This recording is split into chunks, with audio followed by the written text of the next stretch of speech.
उत्तरकाशी में बारिश का असर, लैंडस्लाइड के चलते गंगोत्री यमुनोत्री हाईवे बंद, कई जगह मलबा आने से यातायात बाधित।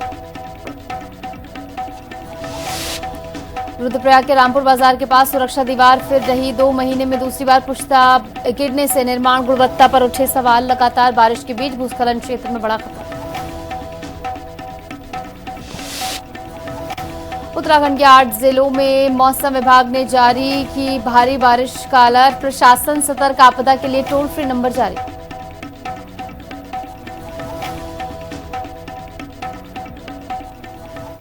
नमस्कार, मैं हूं आपके साथ निशु शर्मा और आप देख रहे हैं हिंदी खबर बुलेटिन की शुरुआत कर रहे हैं। सीएम पुष्कर सिंह धामी का उधम सिंह नगर दौरा रहने वाला, ये बड़ी और अहम जानकारी आप तक पहुंचा रहे हैं। कई परियोजनाओं का लोकार्पण और शिलान्यास करेंगे सीएम पुष्कर सिंह धामी और इसी के साथ गदरपुर में शहीद उधम सिंह नगर श्रद्धांजलि देने वहां पर पहुंचेंगे। एनडीआरएफ जवानों से मिलकर संवाद भी करेंगे। मुख्यमंत्री उधम सिंह नगर की प्रतिमा का अनावरण भी करेंगे। मुख्यमंत्री पुष्कर सिंह धामी का आज उधम सिंह नगर का ये दौरा, जहां दोपहर 1 बजे गदरपुर में शहीद उधम सिंह की प्रतिमा पर माल्यार्पण और अखंड पाठ में शामिल होंगे। इसके बाद मुख्यमंत्री एनडीआरएफ के जवानों से मुलाकात करेंगे और नवनिर्मित बस स्टेशन, खंड विकास कार्यालय भवन का लोकार्पण तथा कई सड़क परियोजनाओं का शिलान्यास करेंगे। शाम 4 बजे मुख्यमंत्री शहीद उधम सिंह की प्रतिमा का अनावरण करेंगे और विभिन्न विकास योजनाओं का लोकार्पण एवं शिलान्यास भी उनके हाथों होना है। तो आज का दिन काफी महत्वपूर्ण, जहां पर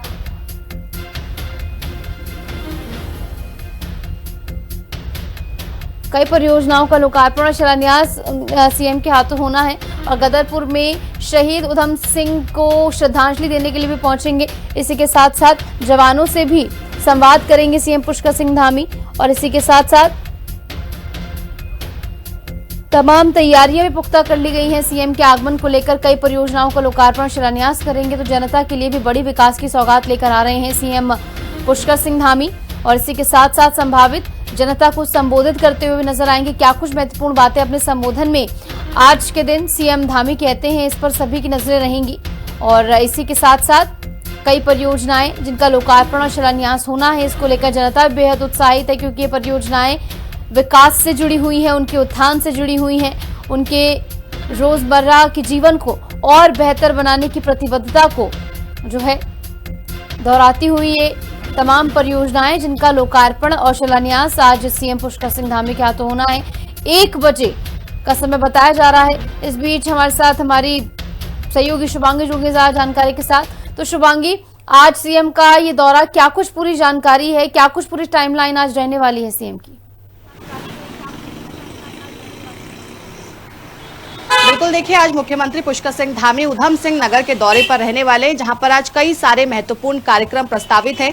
सबसे पहले आज जब मुख्यमंत्री उधम सिंह नगर पहुंचेंगे तो वहां पर गदरपुर जो क्षेत्र है वहां पर जाएंगे और शहीद उधम सिंह जो है उनकी जो प्रतिमा है उस पर माल्यार्पण करेंगे और उसके साथ ही वहां पर अखंड पाठ का आयोजन हो रहा है जिसमें आज मुख्यमंत्री खुद शिरकत करने वाले हैं। तो माल्यार्पण के साथ अखंड पाठ में भी आज मुख्यमंत्री शिरकत करते हुए नजर आने वाले हैं और गदरपुर में क्योंकि आज सारे कार्यक्रम प्रस्तावित हैं, आज कई सारी योजनाओं का शिलान्यास भी होना है, लोकार्पण भी होना है। इसमें 2:15 बजे के करीब जो नवनिर्मित गदरपुर में जो बस स्टेशन है वो, इसके अलावा जो खंड विकास कार्यालय भवन है, इसके अलावा जो मंदिर की जो एक सड़क नवनिर्मित जो सड़क है उसका भी आज शिलान्यास करते हुए मुख्यमंत्री नजर आने वाले हैं। और क्योंकि जो उधम सिंह नगर है उसको आज बड़ी सौगात मिलने वाली है क्योंकि जो नया बस स्टेशन है उससे लोगों को बेहतर सुविधा मिल पाएगी, वहां पर जो नई सड़क का निर्माण हुआ है उससे बेहतर सुविधा मिल पाएगी और जो नया भवन का निर्माण वहां पर हुआ है उसका शिलान्यास भी आज मुख्यमंत्री करते नजर आएंगे, जो कि आने वाले समय में बड़ा लाभ वहां की जनता को देने वाली है। इसके अलावा बताया जा रहा है कि आज जो एसडीआरएफ जो जवान हैं उनसे भी आज मुलाकात मुख्यमंत्री करने वाले हैं और क्योंकि चाहे वो एसडीआरएफ हो, एनडीआरएफ हो, सेना के जवान हो, जब भी मुख्यमंत्री की मुलाकात जवानों से होती है तो बेहद महत्वपूर्ण होती है क्योंकि उसमें चर्चा होती है कि क्या कुछ चुनौतियां उनके सामने आ रही हैं, क्या कुछ फीडबैक जो है वो प्रदेश को लेकर है और क्योंकि आपदा जैसा समय भी है, ऐसे में कैसे टीम्स काम कर रही हैं, इन तमाम मुद्दों को लेकर भी आज वार्ता जो है वो मुख्यमंत्री आज जवानों से कर सकते हैं। इसके अलावा शाम के 4 बजे उधम सिंह नगर में ही आज अनावरण होना है शहीद उधम सिंह जी के प्रतिमा का। उसमें मुख्यमंत्री जो है आज शिरकत करने वाले हैं और उसके अलावा भी आज पौधारोपण का कार्यक्रम है, अन्य सारी जो योजनाएं हैं उनका भी शिलान्यास और लोकार्पण का कार्यक्रम रहने वाला है। तो आज सुबह से लेकर शाम तक आज मुख्यमंत्री उधम सिंह नगर के दौरे पर रहेंगे, जहां पर कई सारी योजनाओं का शिलान्यास होगा, लोकार्पण होगा, लोगों से बातचीत होगी। और इसके साथ ही जब वहां पर आज कार्यक्रम होंगे तो क्योंकि सारे कार्यक्रम जो शहीद उधम सिंह हैं उनके पर बेस्ड है, तो उनके परिवारजनों से भी मुख्यमंत्री आज मुलाकात करते नजर आएंगे। ठीक है शुभांगी, बनी रहिए हमारे साथ, आगे भी तमाम जानकारी के लिए आपका रुख करेंगे। और इस बीच एक और बड़ी खबर आपको बता दें, जहां उत्तराखंड सरकार ने हड़ताल पर रोक लगा दी है। ये बड़ी जानकारी निकलकर सामने आ रही है। 6 महीने तक राज्य में एस्मा लागू कर दिया गया है। राज्य सेवाओं में जारी प्रतिबंध ये रहने वाला है। कर्मचारी आंदोलनों को देखते हुए ये फैसला लिया गया है। आवश्यक सेवाओं के सुचारू संचालन का लक्ष्य रखा गया है। सचिव कार्मिक शैलेश बगोली ने यह सूचना जारी की है कि अब आने वाले समय में तमाम जो हड़तालें हैं उन पर रोक रहेगी। अगले 6 महीने तक के लिए एस्मा यहां पर लागू कर दिया गया है। सचिव कार्मिक की ओर से आदेश यहां पर दिया गया। उत्तराखंड सरकार ने हड़ताल पर पूर्ण रूप से रोक लगा दी। इस बीच हमारे साथ शुभांगी लगातार बनी हुई है। शुभांगी, अगले 6 महीने तक राज्य में एस्मा लागू कर दिया गया है। ऐसे में इसका क्या असर पड़ता हुआ नजर आएगा? तमाम कर्मचारी जो कि आंदोलनरत थे उनको बड़ा झटका ये है।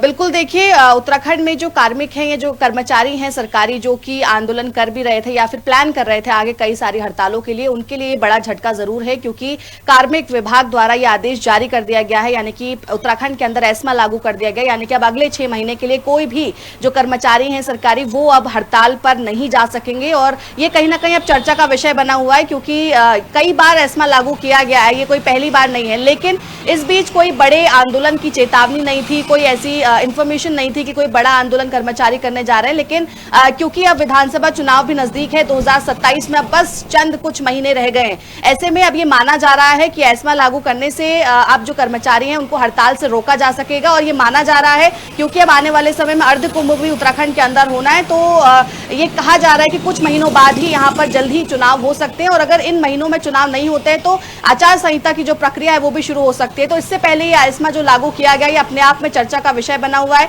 फिलहाल सरकार का ये कहना है कि जनहित में ये फैसला जो है वो लिया गया है, जो सेवाएं हैं वो सुचारू रूप से बनी रहे, कर्मचारी हड़ताल पर ना जाएं, इससे जो जनता है उनको कोई परेशानी ना हो, इस लिहाज से ये एस्मा जरूर लागू किया गया है। लेकिन कर्मचारी ये मान रहे हैं कि चुनाव से पहले हड़ताल ना हो और सरकार पर किसी भी तरीके का दबाव ना बनाया जाए हड़ताल करके, इस उद्देश्य से सरकार ने एस्मा लागू किया। बिल्कुल शुभांगी, ऐसे में आंदोलनरत तमाम कर्मचारियों के लिए बड़ा झटका है, जैसे कि मैंने पहले भी कहा। फिलहाल बहुत बहुत शुक्रिया, आप जुड़ी तमाम जानकारी आपने साझा की। खबरों में आगे बढ़ जाएंगे। उत्तरकाशी में बारिश से जनजीवन इस समय प्रभावित है। गंगोत्री यमुनोत्री हाईवे कई जगह पर बंद पड़ा हुआ है। भूस्खलन और मलबा आने से यात्रियों की आवाजाही पर इसका भारी असर पड़ा है। प्रशासन की टीमें सड़कों को खोलने के काम में लगातार जुटी हुई है। यात्रियों से मौसम और मार्ग की स्थिति देखकर ही सफर करने की अपील यहाँ पर की जा रही है।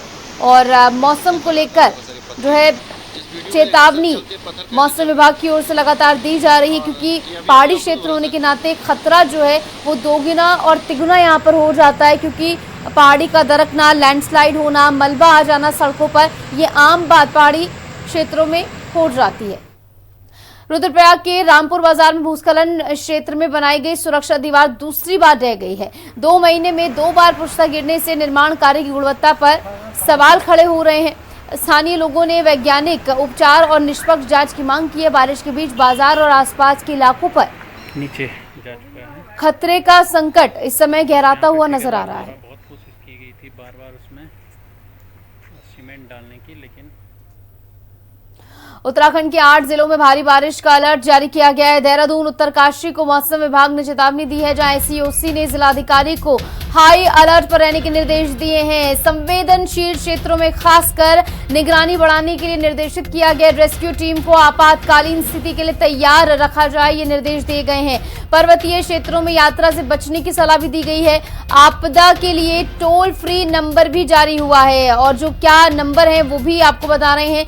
आपातकाल में 1070 1077 और 112 पर आप संपर्क कर सकते हैं। कोई भी स्थिति अगर विकट बनती है, हालात खराब होते हैं, तो ऐसे में इन नंबर्स पर कॉल करके आप जो है मदद मांग सकते हैं। दोबारा से एक बार दोहरा दूं मैं, 1070 ये पहला नंबर है, दूसरा नंबर है 1077 और तीसरा है 112 यानी 112। इस पर आप कॉल करके संपर्क कर सकते हैं। खबर चमोली से है, जहां सुप्रीम कोर्ट के निर्णय के बाद उच्च हिमालयी क्षेत्रों और बुग्यालों में कैंपिंग का रास्ता फिर खुल गया है, जिससे स्थानीय लोगों में खुशी की लहर है। इस फैसले से पर्यटन गतिविधियों को बढ़ावा मिलने के साथ ही रोजगार और स्थानीय कारोबार को नई उम्मीद मिली है। रूपकुंड, बैदनी, बुग्याल और अन्य ट्रैकिंग मार्गों पर अब पर्यटक पहले की तरह कैंपिंग का आनंद ले सकेंगे। हालांकि स्थानीय लोगों ने पर्यटन के विकास के साथ पर्यावरण संरक्षण के नियमों का सख्ती से पालन करने पर भी जोर दिया है। इस बार काफी हद तक सूख गया है। मैं माननीय उच्च न्यायालय का स्वागत करता हूं, जो आपने डिसीजन दिया है बुग्यालों को लेकर, क्योंकि बुग्यालों में जो कैंपिंग साइट बंद थी उससे हमारे युवाओं का रोज़गार बंद हुआ था और आज सारे क्षेत्र में जो है खुशी का माहौल है। और जब ये बुग्याल खुले हैं तो हमारे क्षेत्र में निश्चित ही हमको रोज़गार मिलेगा, हमारे नव युवकों को रोज़गार मिलेगा, युवतियों को रोज़गार मिलेगा और हमारे घोड़े वाहक, खच्चर वाहकों को रोज़गार मिलेगा, होम स्टे से जुड़े लोगों को रोज़गार मिलेगा और होटल व्यवसायियों को रोज़गार मिलेगा, गाइड पोर्टर सभी को रोज़गार मिलेगा और सारे क्षेत्र में जो है खुशी का माहौल है। हरिद्वार में सावन के पहले दिन आबकारी विभाग ने बड़ी कार्रवाई करते हुए राजीव नगर स्थित शंकर डेयरी पर छापा मारा। डेयरी संचालक के घर से भारी मात्रा में देशी विदेशी शराब और बियर का जखीरा बरामद किया गया। छापेमारी में 138 ट्रेटा पैक देशी शराब, 149 पौवे अंग्रेजी शराब और 42 कैन बियर जब्त की गई हैं।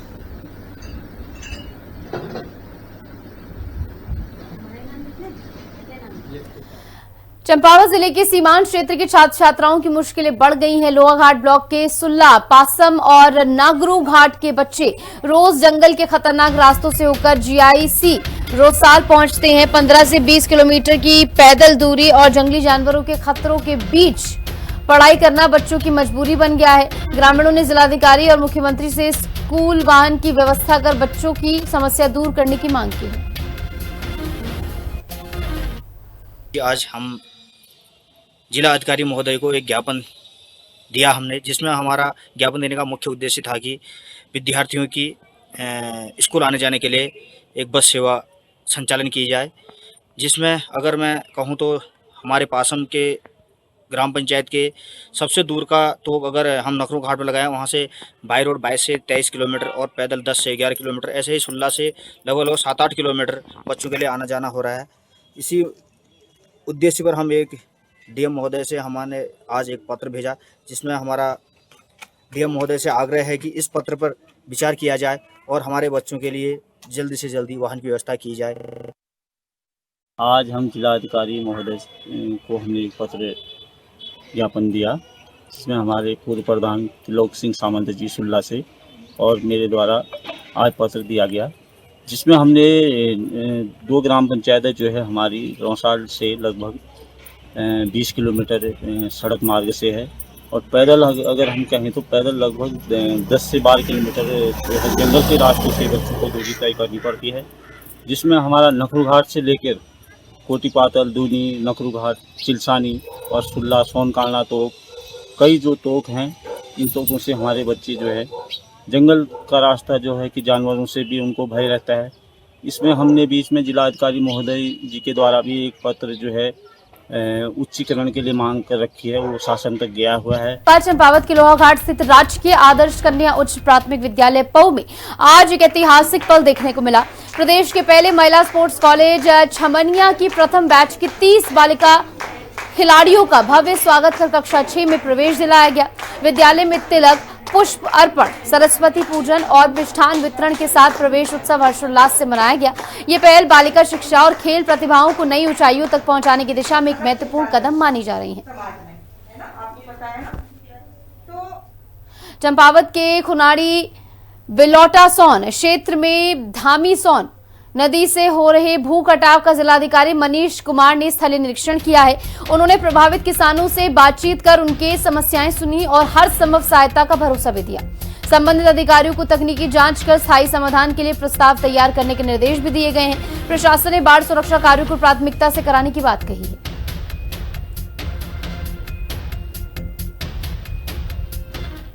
चंपावत के गारी गांव में तारबाड़ के फंदे में फंसा गुलदार, जहां वन विभाग की टीम ने रेस्क्यू कर सुरक्षित उसे बाहर निकाला है। ट्रैंकुलाइज कर गुलदार को चंपावत वन मुख्यालय लाया गया और चिकित्सकीय परीक्षण के बाद अधिकारियों के निर्देश पर कार्रवाई की जाएगी।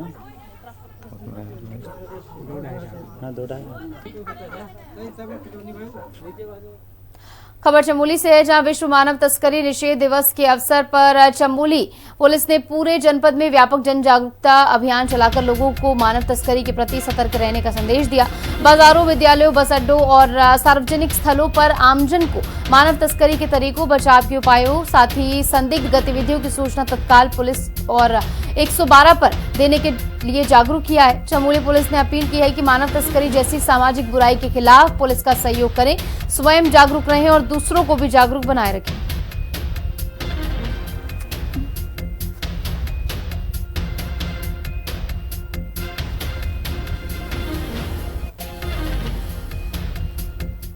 बढ़ेंगे आगे। देहरादून के क्लेमेटाउन क्षेत्र में दर्दनाक हादसा हो गया। बरसाती नाले में बहकर 2 मासूम बहनों की मौत हो गई। नई बस्ती में 7 साल की लक्ष्मी और 3 साल की सोनाक्षी नाले के तेज बहाव में फंस गई थी। स्थानीय लोगों ने दोनों बच्चियों को बाहर निकाला, लेकिन तब तक उनकी जान जा चुकी थी। पुलिस ने शवों को मोर्चे में रखकर मामले की जांच शुरू कर दी। उत्तराखंड विधानसभा चुनाव 2027 को लेकर बीजेपी और आरएसएस ने तैयारियां इस समय तेज कर दी हैं। देहरादून में हुई समन्वय बैठक में मुख्यमंत्री पुष्कर सिंह धामी और बीजेपी के वरिष्ठ नेता शामिल हुए। वहीं कांग्रेस ने बीजेपी पर जनता को गुमराह करने का आरोप लगाते हुए अपनी चुनावी रणनीति मजबूत होने का दावा किया है। दोनों दलों के बीच आरोप प्रत्यारोप के साथ प्रदेश में चुनावी माहौल गर्म होता नजर आ रहा है। 40 करोड़ लोगों ने जो है भगवान राम के मंदिर के दर्शन किए। अब 40 करोड़ लोगों ने क्या, मैं 200 रुपए पर व्यक्ति मानता हूं, तो जरा बताना कितने अरब का घोटाला जो है भगवान राम के मंदिर में हुआ है। कहाँ गया ये पैसा? इसका क्या जवाब है संघ के पास? वो पैसा तो संघ के पास ही गया, बीएसपी के पास ही तो गया, और कहाँ गया? अब 8 लोगों को अभियुक्त बना दिया, वो क्या करेंगे बेचारे? बिना किसी के संरक्षण के वो इतना बड़ा जो है काम कर सकते हैं? कभी नहीं कर सकते। बद्रीनाथ लूट दिया, इसमें क्या कहेगा संघ? केदारनाथ का सोने का प्रश्न है, आज उत्तर प्रदेश के लोग पूछ रहे क्या जवाब है संघ के लोगों के पास? संघ के लोगों के पास किसी चीज का कोई जवाब नहीं है, और भाजपा भी आज निरुत्तर है, कोई जवाब उसके पास नहीं है। खबर देहरादून से है, जहां कृषि मंत्री गणेश जोशी ने विभागीय अधिकारियों के साथ बैठक कर योजनाओं की प्रगति की समीक्षा की। उन्होंने सभी योजनाओं को तय समय सीमा के अनुसार लागू करने और किसानों तक लाभ पहुंचाने के निर्देश दिए। मंत्री ने उत्तराखंड की चाय की ब्रांडिंग, फसल नुकसान का आकलन और किसानों के लंबित भुगतान पर भी जोर दिया। उन्होंने कहा कि सरकार किसानों के हितों के लिए प्रतिबद्ध है और कृषि योजनाओं का प्रभावी क्रियान्वयन प्राथमिकता है। टिहरी में मेडिकल कॉलेज को लेकर सियासी घमासान तेज हो गया है। स्वास्थ्य मंत्री सुबोध उनियाल और विधायक किशोर उपाध्याय आमने सामने आ गए हैं। जिला मुख्यालय और नरेंद्र नगर में मेडिकल कॉलेज बनाने की मांग को लेकर जनता भी सड़कों पर उतर आई है। चुनाव से पहले उठे इस मुद्दे ने राजनीतिक माहौल को गरमा दिया है।